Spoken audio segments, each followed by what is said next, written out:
Hi guys! It's me again, Coach Lani. Welcome back to my channel. So for today's vlog po, tuturuan ko po kayo or bibigyan ko kayo ng mga tips kung paano po kayo maging successful based on my experience po, no? Kahit na first time nyo po mag-network or first time po ninyo sa networking industry. Huwag na po natin patagalin yan, no? Tara, let's!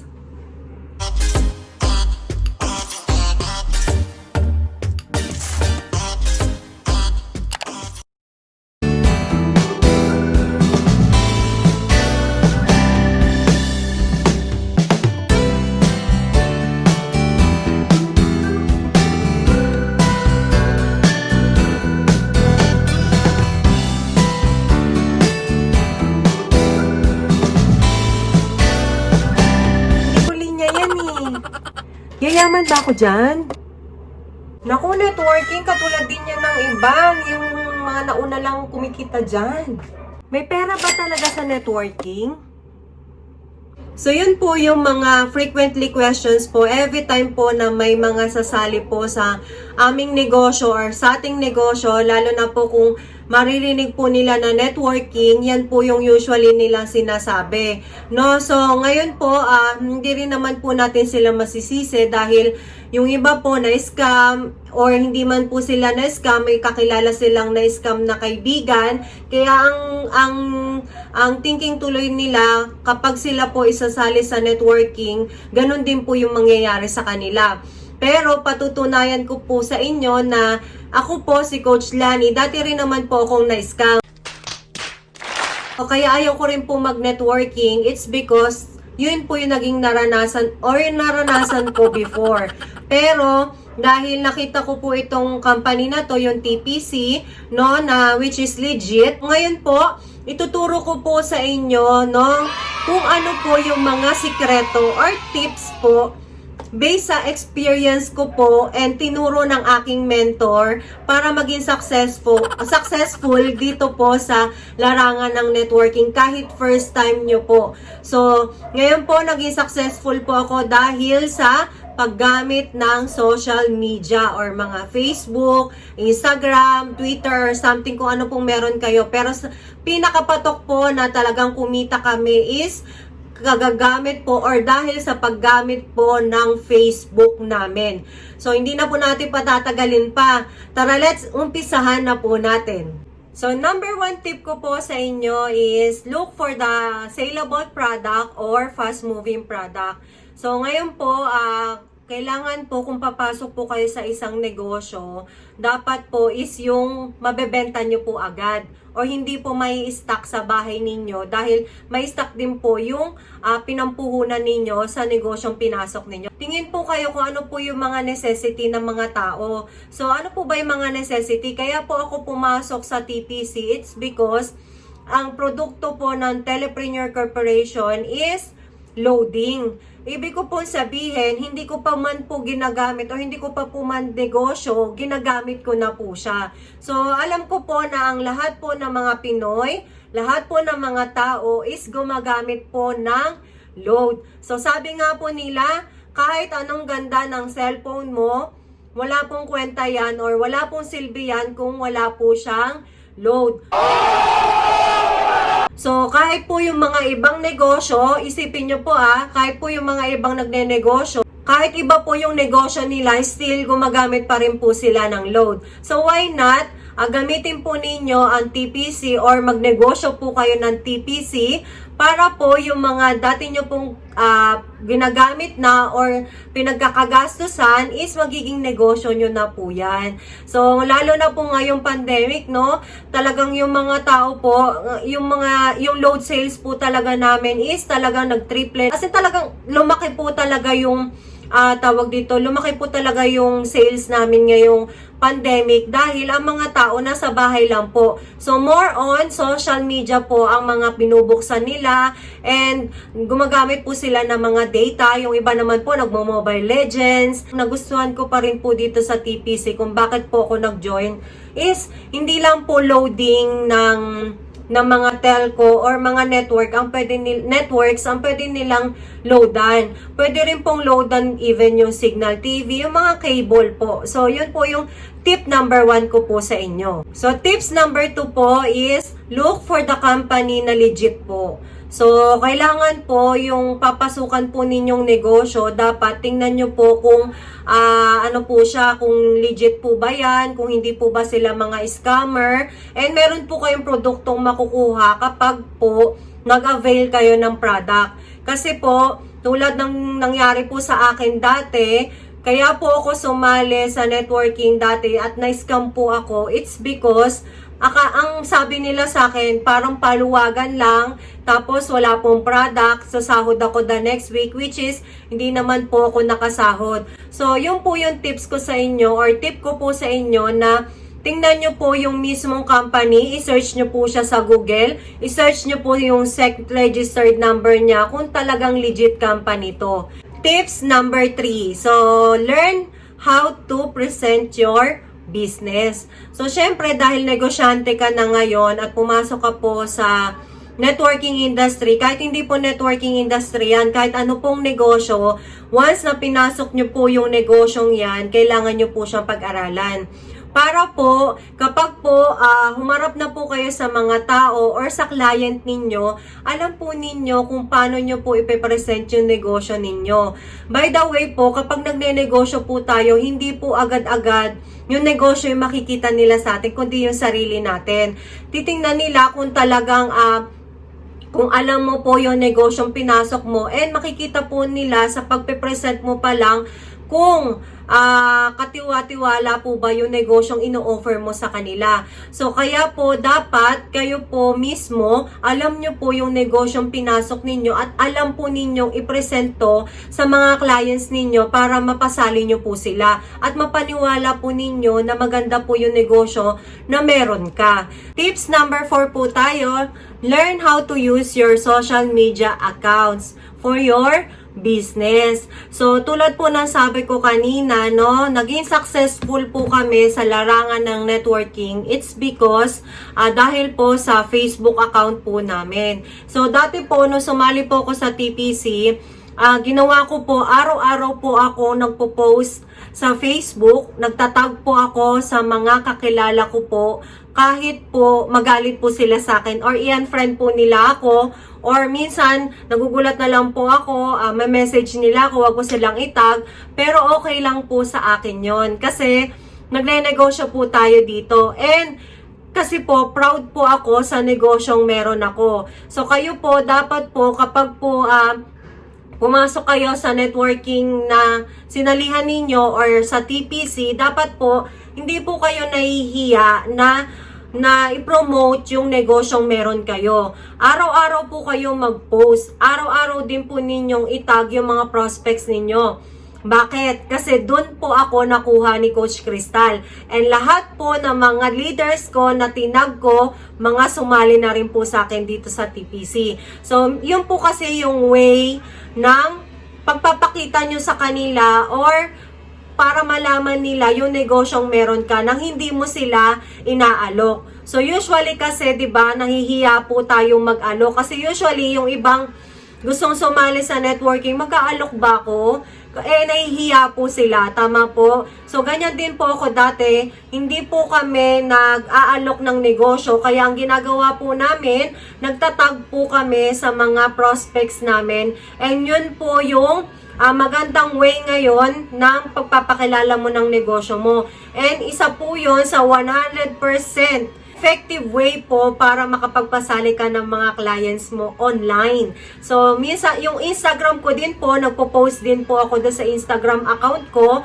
So, ayan po yung mga way po. And kung meron po kayong YouTube channel, pwede nyo rin pong i-promote yung negosyo ninyo dyan. So, yun po. Pwede din po sa Twitter or ano pa pong mga social media accounts na pwede nyo pong gamitin. So kami po, since kumikita na rin po kami ng malaki, gumagamit din po kami ng Facebook page. So nagbabayad po kami dyan para po ma-promote yung negosyo namin and umabot po siya nationwide. Ibig sabihin, mas malaki po yung market namin dahil po si Facebook na po ang nagpo-promote ng negosyo namin.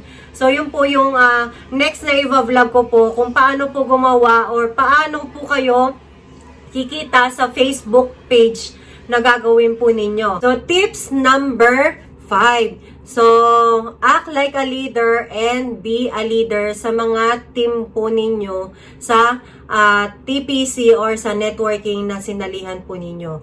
So, ako po, noong time po na nag-start ako sa TPC, no, 5 pa lang po yung napasali ko. Ginawan ko po sila ng group chat para doon po ako magte-training ng mga information na kailangan po nila or information na magagamit po nila sa pagne-network.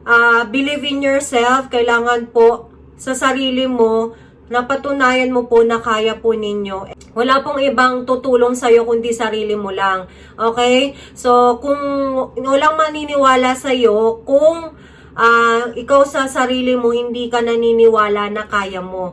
So, yun po, tawag dito yung mga members ko po na mga nagtiwala sa akin, no? Tinrain ko po sila and pinaniwala ko rin po sila na kaya po nilang gawin yung negosyong to. Kahit na first networking din po nila ito, pero naging successful din po sila dahil naniwala silang kaya nila. Sabi nga po sa Matthew 19 verse 26, no? With man this is impossible, but with God all things are possible. So ibig sabihin, kung wala ka pong tiwala sa sarili mo, at least kay Lord magtiwala ka na lang, no? So hindi po tayo ipapahamak ni Lord. Possible po lahat ng imposible pwedeng mangyari through our Lord Jesus Christ.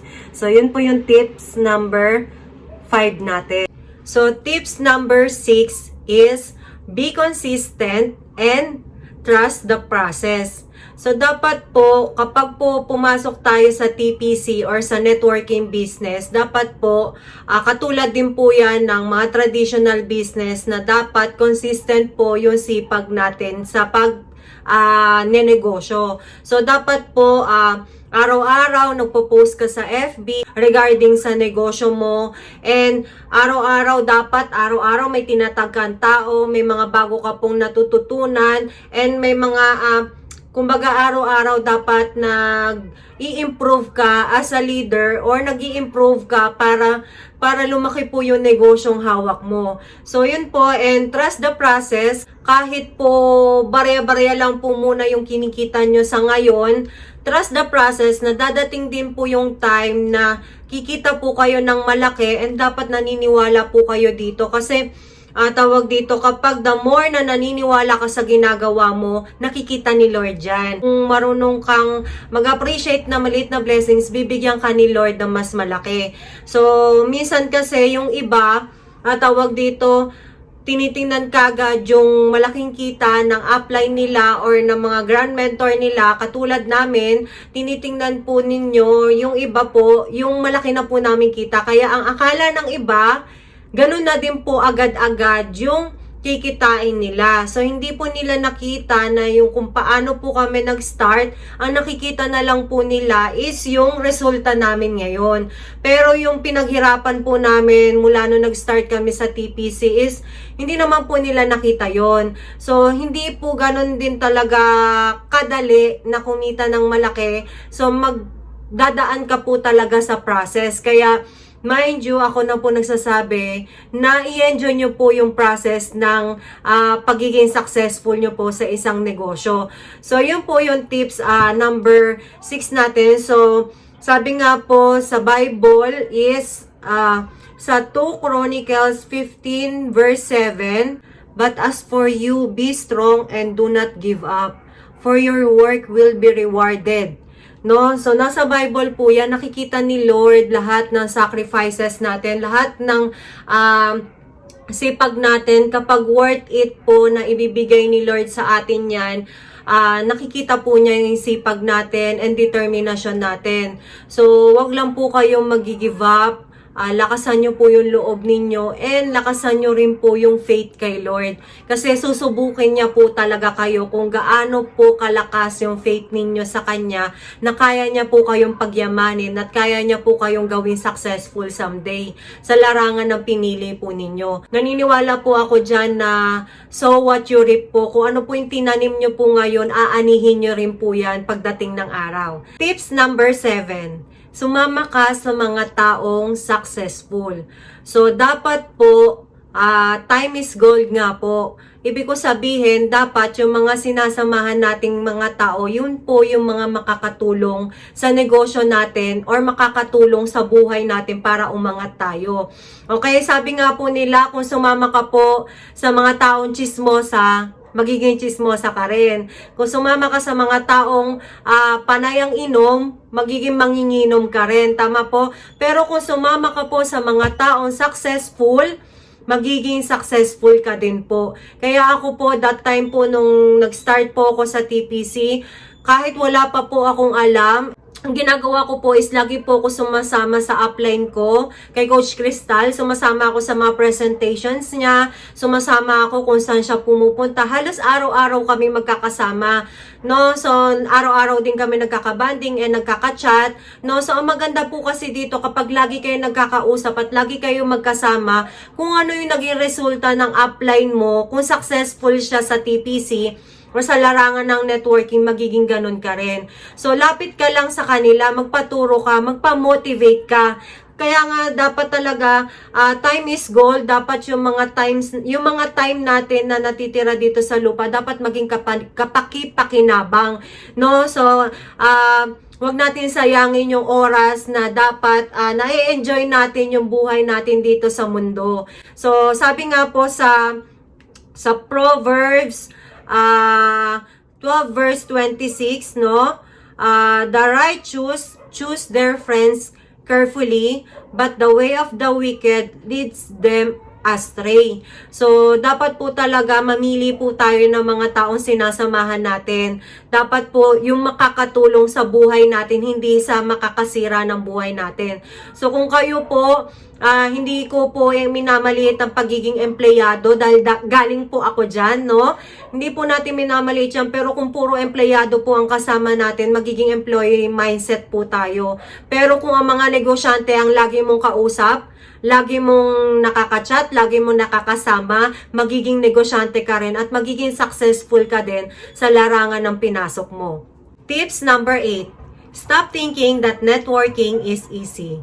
Marami pong nagkakamali or marami pong nag-aakala na ang networking po, porque may nakita po silang kumikita ng malaki, akala po nila ganun na po kabilis or kadaling gawin ang negosyo. Very wrong po yan. So, ang tama pong gawin po natin is dapat pag-aralan po natin ang negosyo. Katulad din po kasi ito ng mga negosyong tradisyonal na kailangan po natin pag-aralan, pagsumikapan at dapat po tayong magsipag para maging successful po dito sa negosyong pinasok natin. Katulad din po ito ng mga tindahan, kapag po hindi kayo nagbukas ngayong araw na to, wala po kayong kikitain. Ganon din po sa larangan ng networking or sa TPC. Kapag wala po kayong ginawa, wala po kayong kikitain sa TPC. Tips number 9. Be a giver and be a forgiver. Ang natutunan ko po talaga sa negosyong to is dapat po marunong po tayong magbigay sa mga tao or mag-share ng blessing sa ibang tao. Nasa Bible po yan. Sabi nga po, the more you give, the more you receive. Mas masarap pong magbigay kaysa yung ikaw yung nakaka-receive. Kasi si Lord po ang bahalang magbalik sa inyo kung ano po yung mga binigay mo sa mga taong nangangailangan. Lalong-lalo na po yung mga walang-wala. Si Lord po yung bahalang magbalik sa inyo. So, for me po, ito po yung natutunan ko sa upline ko. Kaya rin po na feature po yung success story namin sa 700 Club Asia, sa GMA 7 po. No, dahil through giving po, naging successful po kami sa Telepreneur Corporation or sa first networking industry na napasukan ko. So, yun po yung naging way para sa tingin ko po talaga, ito po talaga yung pinakasikreto na kaya kumikita yung team namin dahil sa pagbibigay po sa mga donations and syempre yung mga tithes po sa church. Nag-start po ako sa TPC. Nagbigay po ako ng 500 sa 700 Club Asia. So, through M. Luwilier po yan. Ngayon po, kung hindi nyo pa po napapanood yung tawag dito, success story ko po, lalagay ko po yung link sa baba po para mapanood nyo po yung success story ko po sa 700 Club Asia na through donation, naging successful po kami sa larangan ng negosyong pinasok namin. And hindi lang po yun yung sinusuportahan namin. Bukod po sa 700 Club Asia, sa church din po.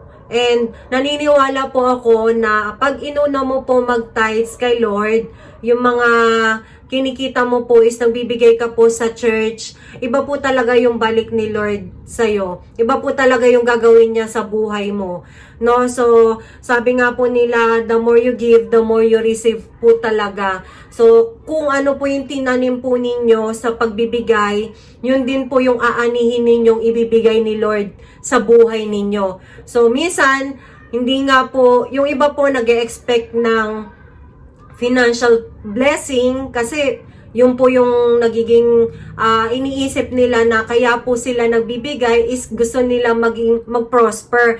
Dapat po kung magbibigay po tayo, dapat po malinis po yung kalooban natin na hindi po tayo nanghihingi kay Lord ng kapalit.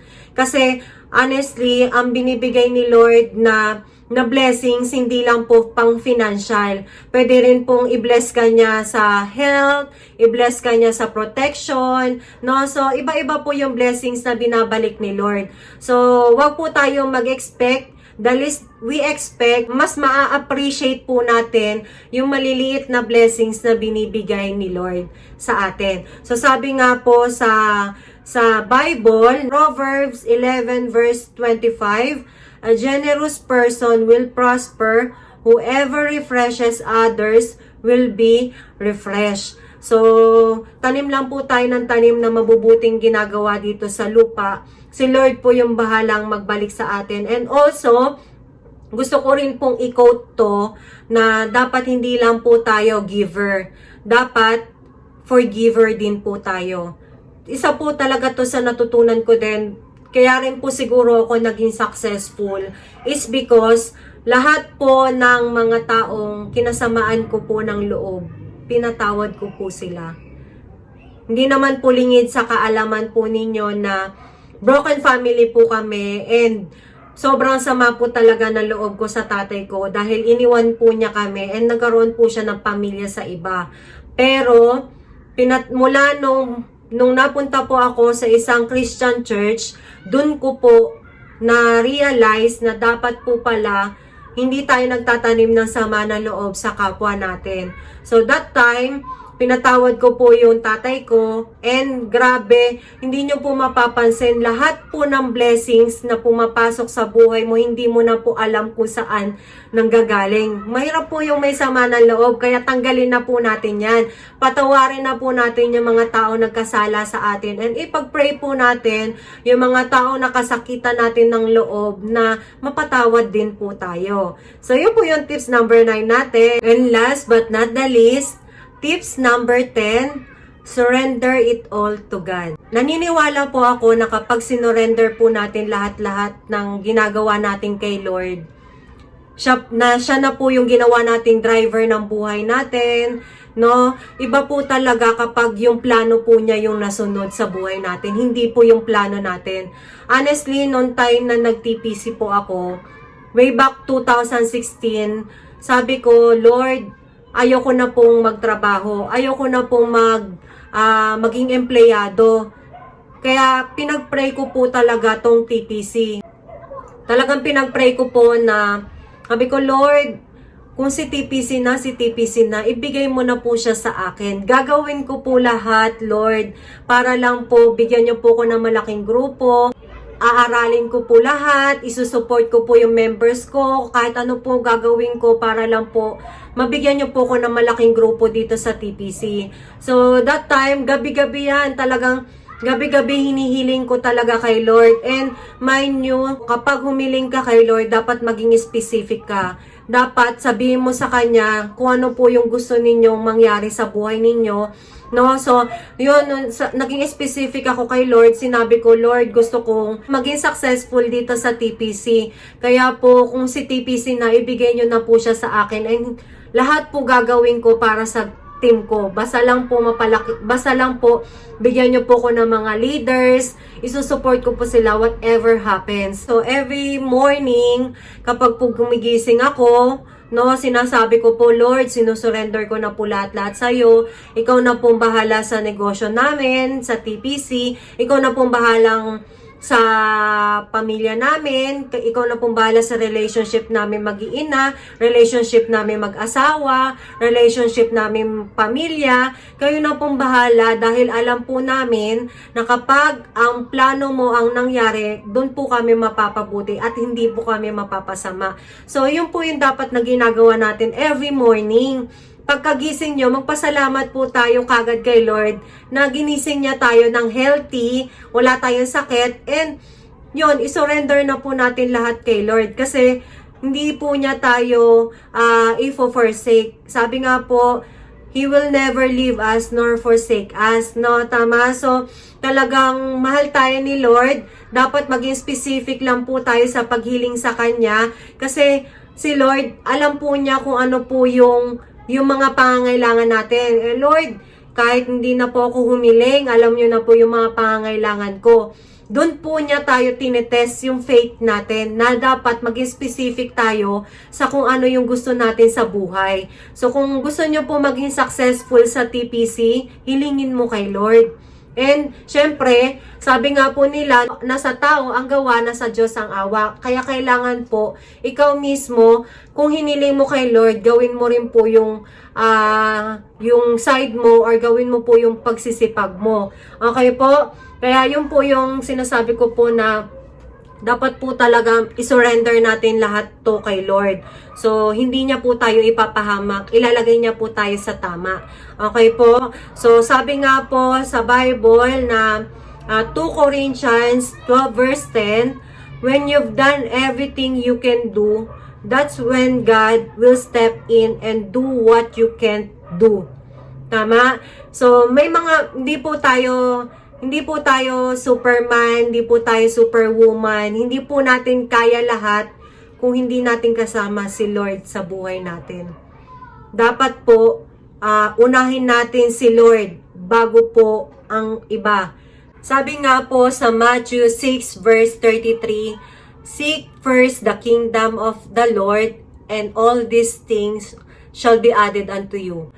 Lahat ng bagay po, hindi po ibibigay ni Lord kung hindi po natin siya inuuna. So, yan po yung natutunan ko po talaga na dapat po unahin natin si Lord sa lahat ng bagay. Minsan po kasi, akala natin, kapag po nagdasal na tayo sa umaga, okay na yan. Kasi nagpray naman ako kay Lord, okay na yon. Lagi naman ako nagpe-pray. Pero hindi po natin alam na yung Holy Spirit po pala natin is nanghihina na. Dapat hindi po ganon. Dapat po nagbabasa tayo ng Bible, nagbibigay din po tayo ng time para kay Lord. And mind you po, kapag inuna nyo po si Lord sa buhay ninyo, hindi lang po dahil humihiling lang po kayo kay Lord, pero nag-o-obey kayo sa gusto niyang mangyari, na nag-share kayo ng gospel, hindi nyo po malalaman, grabe po talaga yung blessings na ibabalik sa inyo ni Lord. All these things shall be added into you. Kapag inuna mo si Lord, kapag sinurrender mo lahat kay Lord, makikita mo kung ano yung blessings na pwede niyang ibigay sa buhay ninyo. So, yun po yung lahat-lahat ng tips ko, na 10 tips ko po based on my experience. So, honestly, sobrang nahirapan po akong isa-isahin tong video, pero tinapos ko po talaga dahil gusto ko po na gusto ko po makatulong sa inyo, gusto ko po ma-inspire kayo. Hindi lang po dahil gusto ko ma-inspire o makilala nyo po ako, pero gusto kong makilala nyo si Lord, na siya po yung dahilan kung bakit meron tayo ng mga bagay dito sa mundo. Pansamantala lang po lahat ng to. Pero dapat po, unahin natin si Lord kasi si Lord ang forever. Sabi nga po, yung words niya mula ngayon hanggang sa future, yan pa rin po yung mangunguna. Kaya dapat po siya ang unahin natin bago po lahat. So, yan po, I hope na marami kayo natutunan. I hope na inspire ko kayo. And I hope na makatulong tong video na to sa inyo. And marami po kayo natutunan. And mai-apply po ninyo sa buhay ninyo. Hindi lang po sa amin, kundi sa mga members din po ninyo. Hindi lang po para sa sarili nyo, kundi para sa grupo ninyo. So with that po, maraming salamat po. Kung bago po kayo sa akin channel, please don't forget po to subscribe to my channel and click the bell button para naman ma-notify ka sa mga bago kong videos na pwedeng makatulong sa'yo. No? So with that po, maraming salamat po. God bless us all. Jesus love us. Bye-bye!